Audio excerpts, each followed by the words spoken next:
everybody, welcome back to Craft with Norma. Today I'm going to go through a couple of the altered books that I've done with a Victorian theme. I'll start with the little girl one. Both of the books, what I've gone and done is actually painted the outside of the book with some black gesso, and then I've built up layers using some artist gold paste over a stencil, and then I've got some claret coloured crackle glaze that I've used. I don't know the name, the make, let's see there, because the label fell off. I've had it that long. I've then gone and made a couple of the frames, and I've loaned the frame itself to make the press from Sue. So thank you, Sue, for loaning me the mould for that. And I've gone and coloured it using my own stain just to give it a sort of authentic look. And then I've just gone and put on there Be Your Beautiful Self, which is one of the Tim Holtz stamps. So, oh, excuse me, so that's the outside of the book, and I've also got two of the strengtheners, the corner strengtheners there, that I've used. So when we open the little book up, it's got two signatures, as you can see there. And we'll start with the inside of the cover. So here I've just got a piece of claret coloured card that I've shaped, and then I've just put on a little layer there, a little collage layer.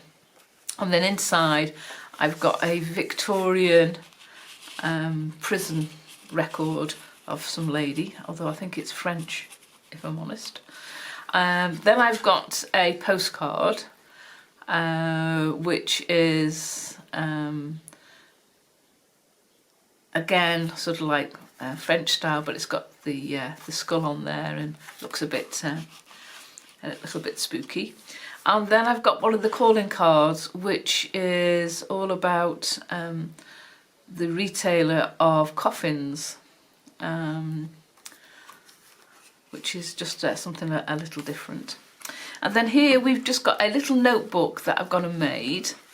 We're using black paper and white paper, and it was so hard to try and get black paper for some reason. I could get card but not paper, but I managed it, so I think I got it from Hobbycraft. And then just an image of an eye looking really sad. So there's about 20 sheets there in total to journal on.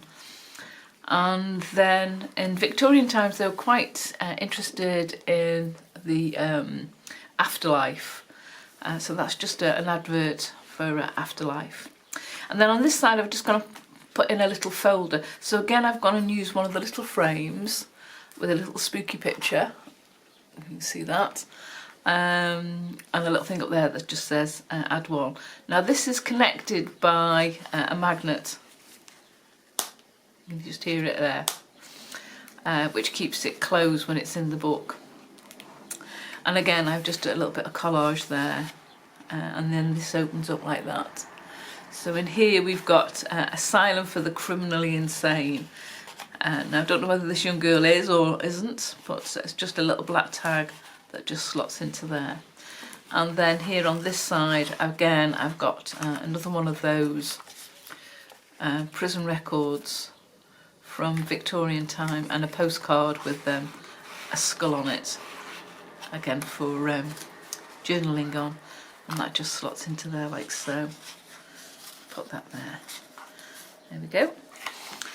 So that just closes down, and then that just clips like so. And then here on the other side, one of the things that they used to do was tight lace to give it a much smaller waist. But it caused all sorts of issues health-wise with women, and sometimes they did it that much that it would cause them to actually pass out, or the worst that could happen is that you could die. And then here I've just gone and put a young lady skeleton, and again it's just a little notebook with black and white paper inside to journal on.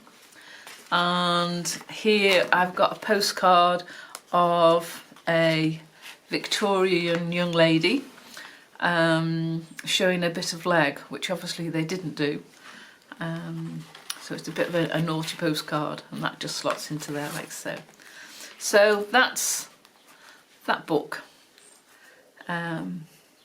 which I quite enjoyed doing.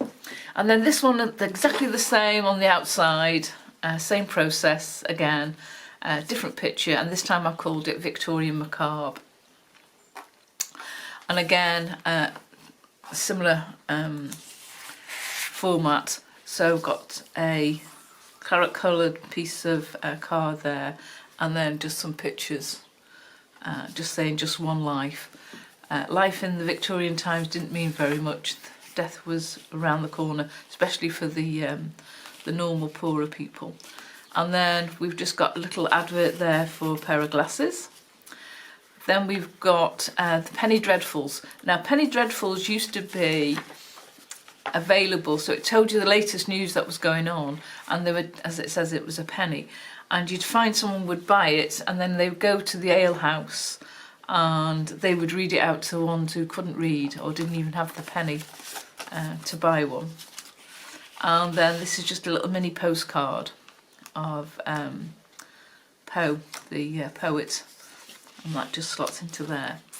And again, it's got two signatures. So the first signature I've gone and done with black and white paper again for you to journal on. And the next one is again the folder, so slightly different to the other one, where I've actually got an oval shaped frame there, and again it's kept together by a magnet.